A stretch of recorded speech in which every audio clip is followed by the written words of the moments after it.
Welcome to our series on career success. Today, we're diving deep into job searching and networking, two of the most critical skills when looking to advance their career.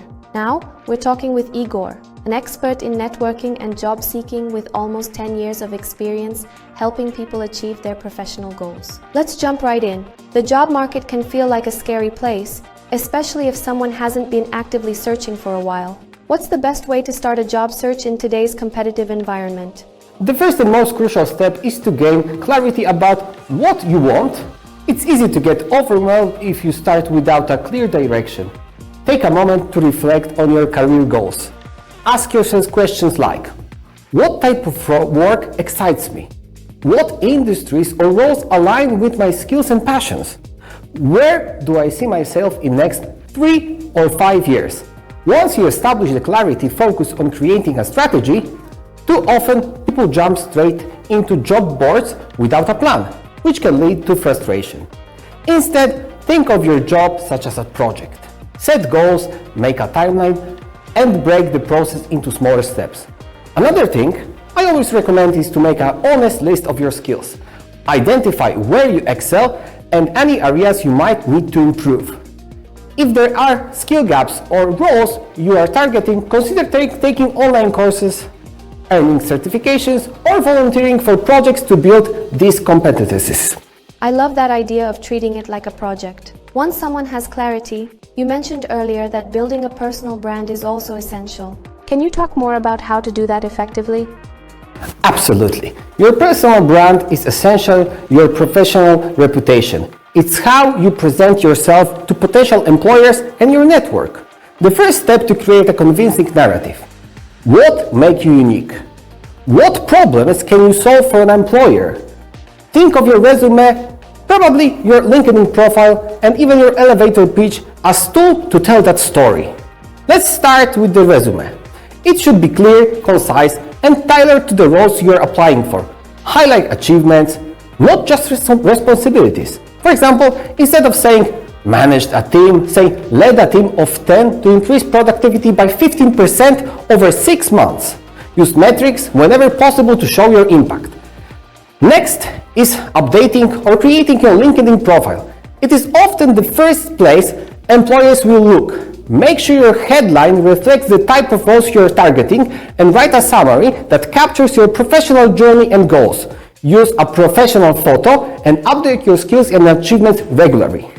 Finally, your elevator pitch is a crucial tool for networking. It's a 30-60-second introduction that explains who you are, what you do, and what you are looking for.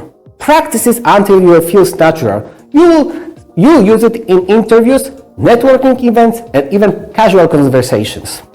That's so actionable. Let's talk about networking. It's a word we hear all the time, but many people find it challenging. What's your advice for networking effectively, especially for job seekers? Networking is truly one of the most powerful tools in job seekers' arsenal, but it's too often misunderstood. Many people think it is about asking for favors or finding someone to give them a job. In reality, networking is about building relationships.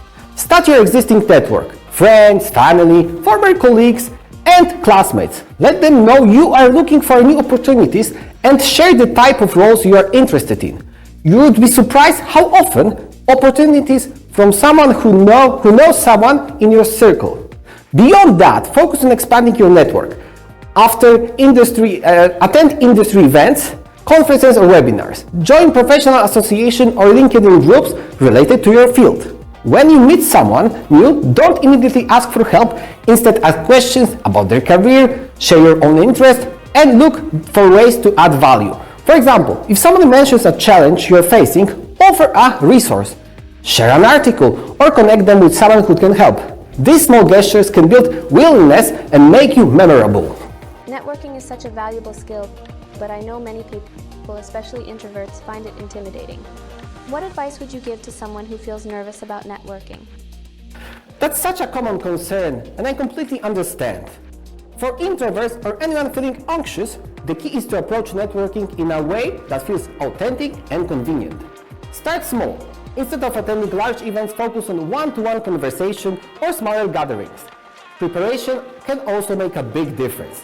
Research attendees or speakers in advance so you know who you want to connect with, have some conversation starters ready.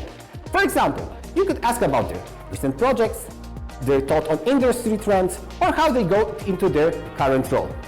Another tip is to set realistic goals. Instead of trying to meet everyone at the event, aim to have meaningful conversation with 2 or 3 people.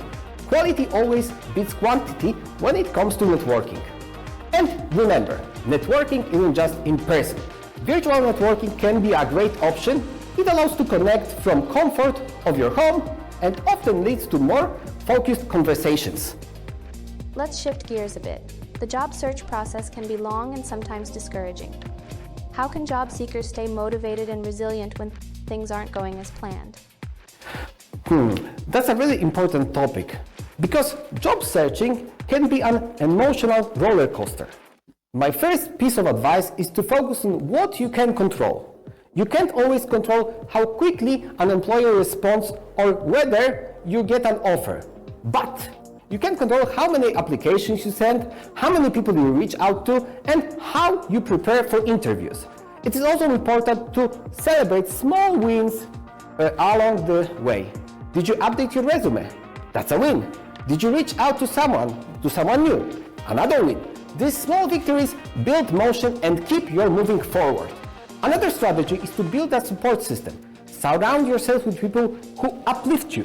Whenever it's friends, family, or a mentor, don't hesitate to seek professional guidance if you are feeling stuck. Career coaches can provide personalized advice and keep you on track. Lastly, practice self-care. It's easy to get burnt out when you're job searching full-time. Make time for activities that recharge you, whether it's exercise, hobbies, or spending time with loved ones. A healthy mind and body will make you more effectively in your search. That's such a great perspective. As we wrap up, what's the one thing you want everyone watching to take away from this conversation? The biggest takeaway is this. The job search process is a journey, not a sprint. Stay patient and persistent. Every rejection, every application, and every interview is a step closer to your goal. Learn from each experience and keep refining your approach. And don't underestimate the power of your network. The more relationships you build, the more opportunities it will come your way, sometimes in the most unexpected forms. Finally, remember that you are not alone. Reach out for help when you need it. Stay adaptable and trust that the right opportunity is out there for you. That's so inspiring. Thank you so much for sharing your expertise with us today. I'm sure our viewers have gained a wealth of knowledge from this conversation. Thank you for having me. It's been a pleasure. And I wish everyone watching the best of luck in their job search journey. Take care. For even more tips and expert guidance, take a look at our specially designed handbook. And visit our website www.agrobiotechplus.com for more information.